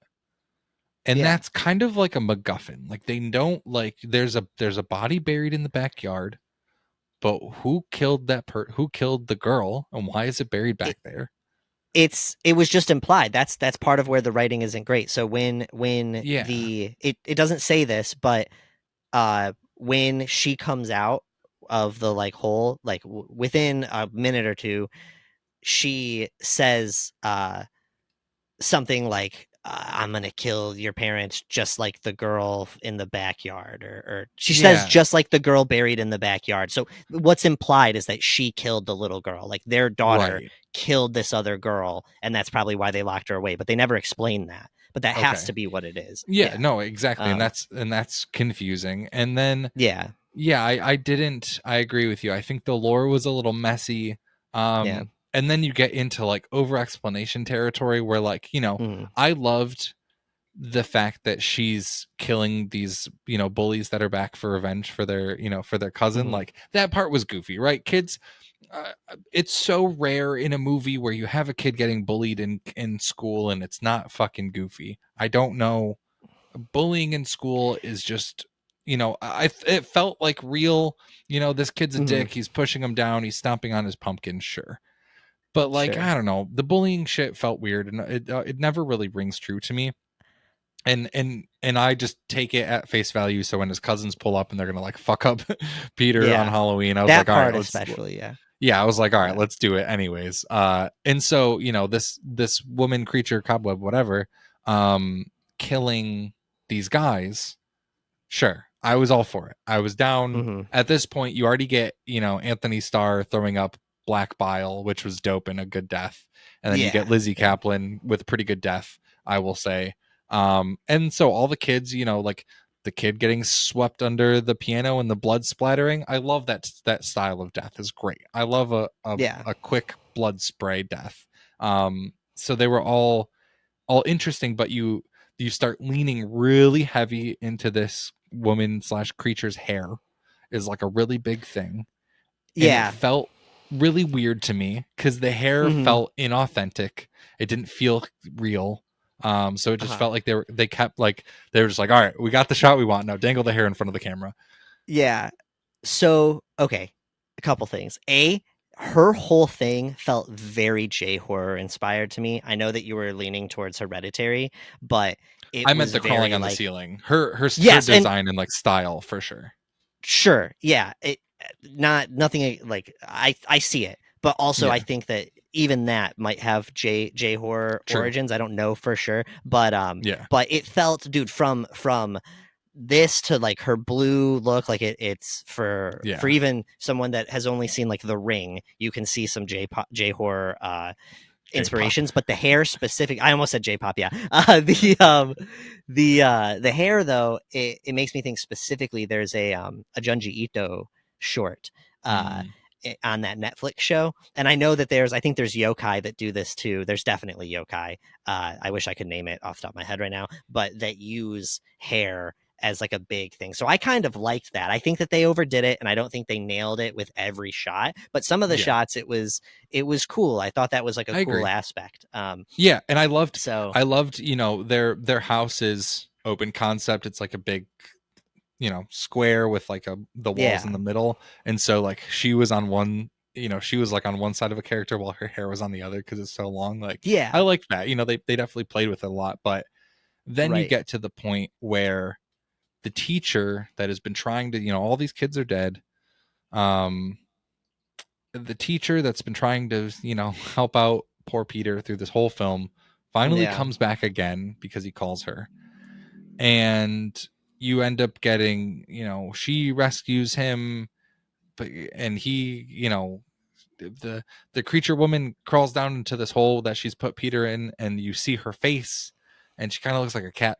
And then she just, is like, they saw what I looked like, and that's why they put me in the cage and then in the walls. And I'm just like, oh God. And then she ends up going after the teacher, and then Peter climbs her hair like Rapunzel, and they just essentially end up beating her with a fucking poker. And I was like, okay. And like that part lost me. And then at the end, I loved the concept of, she says this thing about, you think you can keep me in here like every night when you hear the creak in the walls and you see the, the shadows on the floor, like you'll think it's me. Like, I love that concept. I love if they were really able to create, I think they didn't create that. Like, you need to, if they were able to create that feeling where I was really like, fuck, every time I hear creaking in the walls, I'm going to think of this thing, then that would have made sense. I also just think, but also, go ahead.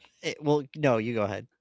I was just going to say, at the end of the day, I don't think you need a savior. I think, maybe, it is Peter's sister and Peter saved her and she's thankful and she's going to like live there with him. She doesn't need to kill him. And, they live in that house and maybe he's not happy about it. But like, I don't think there needs to be a savior. I think she can fuck up these kids.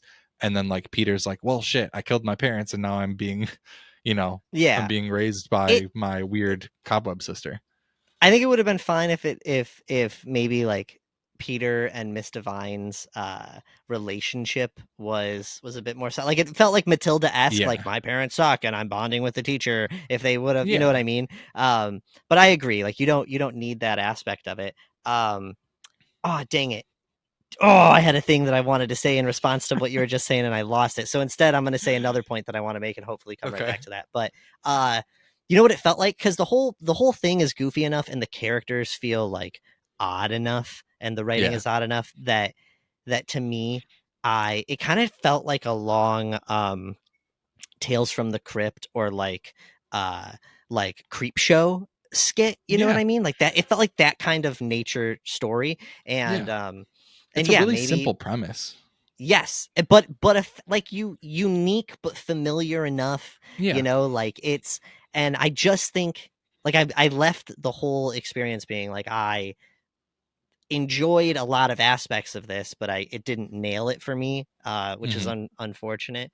Dang, man. Oh, I had a thing that I wanted. I will. While you're trying to pull that up, I will say I'm worried now that we can have films like Barbarian that are very successful that make people think it's okay to not be like tonally consistent or like make people almost like too okay with like playing with inconsistent tones. Cause that was my big thing, is like, it really, I think that the tone through the first two acts was really good. And they're obviously setting up something with the parents, but as soon as he unlocks that door, you go into full barbarian and malignant mode, and you're like, this tone just doesn't fit anymore. So it's really funny that you say that. I get what you mean, and in a lot of ways I agree with you in terms of a general like what's happening with the industry. Because it's not just barbarian, it's malignant. Like we're really trying some stuff with horror right now. But the thing is, that's in the spirit, especially of horror pre-90s, just like really like not sticking to any general script that's happened. Well, I guess I don't know. There were obviously formulas that were being used, but a lot more things were playing around that weren't just like really really tiny indie things back then. And so I'm kind of excited about that aspect. But the tone thing about this specifically, I didn't love the tone for the first 2 acts. To me, it felt very straightforward. And just like not full. It felt like something I had seen a million times. In terms of the tone, like I felt this before, I felt this type of shooting before, but it's not nailing it for me. And it was the third act where I was like, this is great. So I get, and I like that jump in this case. I would personally want to clean up things that I don't like about act 1 and 2, but basically keep 3 the same. Like I was fine with that. I just don't think that they nailed any of the parts. Does that make sense? I know I'm all over the place, but like, I it's really just funny. Yeah. I was fine with the tone of the third act until like really she kills all the cousins, friends, whatever. And it's basically an end. And then the teacher's driving to the house. Like, like, I didn't understand. What the shit? Like, let's land this. Let's like, land the plane in a good spot. And instead they landed the plane on a highway and it didn't like feel right. I remember one of the things that I wanted to say. Okay. You were talking about bullies in movies not working. I agree. I do think that a lot of the time the bully comes off like bullies in a fucking Power Ranger episode, or you know what I mean, like goofy, weird. Like even in It, the bullying aspect, at least in the movies, feels like goofy, and you're like, okay, I get it. This kid comes from a bad place and whatever. Let Me In is that's like the one situation where I think like, oh, the bullying it feels real to me. It feels like totally a terror that can happen. And it reminds me of this movie in the sense that like it didn't lay as heavy on this in this film, but like the reason that kid's a little dick in this movie is because he has older cousins and brothers or whoever they were that are dicks to him. And Let Me In does that. And so like between that being revealed and then the monster ripping them to pieces, Let Me In 100%. No, that's totally fair. Hurt people. So it makes sense. Yep. It all makes sense. I mean, I think, we're on the same page. I enjoyed it. I enjoyed watching it. It wasn't like a film that I wish I didn't see. And I would say, I'd say I liked it. I don't think it's a great film, but I would say I liked it. Agreed. And so that's Cobweb. I'd love a do-over. I'm not trying to whatever. I liked it. I'll totally watch it again. I'm not absolutely running to get my physical copy, but I will most likely eventually end up with one. And also, let's maybe let Leica take a swing at it. I think it's a really interesting premise that I'm curious to watch. I've seen people talk about, I don't know if it's Marianne or Marianne or whatever it is, the Netflix series that this guy directed. But I've seen people saying it has similar tones to Cobweb, so I may check it out. If it's on Netflix, I'll search for it. I'll peek it as well. Outside of that, you want to wrap up with some recs? Just let's do it. A quick hitter recommendation. What do you got? Who, me? Who, them? You, me, us? Who goes first? Me? My rec is going to be a movie that I actually watched in preparation to talk with Freddie today. Nice. I didn't watch it today. I watched it last night, I think. But a movie from 1991 called Popcorn. And I feel like a lot of our especially our retro fans are going to already know this one, but it's directed by Mark Herrier. I think that's how you say it. Herrier. Harrier, and then Alan Ormsby. But I don't even want to give much away, to be honest with you. I think that everybody should just go watch it. I truly don't. What I'll tell you is that a bunch of film students decide to put on an all-night horror marathon at a theater, and some things go awry, and it's a lot of fun. It's a fucking ton of fun. It's goofy, and I think that anyone that hasn't seen it should give it a shot. Hell yeah. The poster that you posted was interesting. I like the poster of it. So yeah, it was a good one. It's fun. Chelsea, I think you're going to think it's goofy, but I think you'd have fun watching it. Yeah, I'm sure. I'm sure I would. Chelsea, can you give us and popcorn from I Think You Should Leave?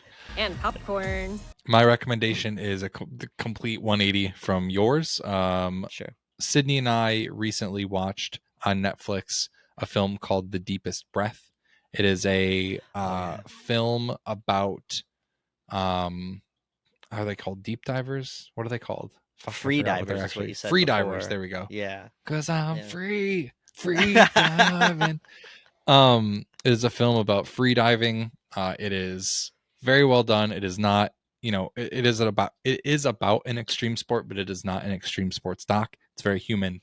And it's very good. And watching that led me to showing Sydney Dear Zachary, which is, in my opinion, one of the best documentaries ever made. It is, be ready for an emotional roller coaster if you want to watch this one. But I just wanted to recommend 2 documentaries, The Deepest Breath and Dear Zachary. The Deepest Breath is on Netflix. Dear Zachary is on Amazon. And I think everyone should watch both of them. They're great. You're gonna feel really bad after Dear Zachary. Just a warning to everybody. It's gonna make you not feel good. Bad. Yeah, but it's so good. It is, but it is good. Touching. Yeah. It's a touching film that I've seen probably 10 times in my life, and it still made me cry watching it a couple days ago. Yeah. Even though I know what's coming, it's just a very well done doc. So, those are our recs for this week. Good recs. If you're listening to this and you have seen Cobweb or Popcorn or Dear Zachary or The Deepest Breath, send us an email, mostlyhorrormovienight@gmail.com. Let us know what you think about those films. If you're too lazy to send an email, you could always send us a DM on Instagram, where we are at mostlyhorrorpod, or Twitter, which may be called X by the time you're listening to this, where we're at mostlyhorror. We're also on TikTok at mostlyhorror. You can watch our episodes on YouTube if you want. You can listen to us on all platforms, but always early and ad-free on Wondery Plus and Amazon Music. I'm everywhere at Steven is Average, and Sean is on all the socials at Hypocrite Inc. or Hypocrite.inc. And I believe that's all we got for you this week. We will catch you next time. Goodbye.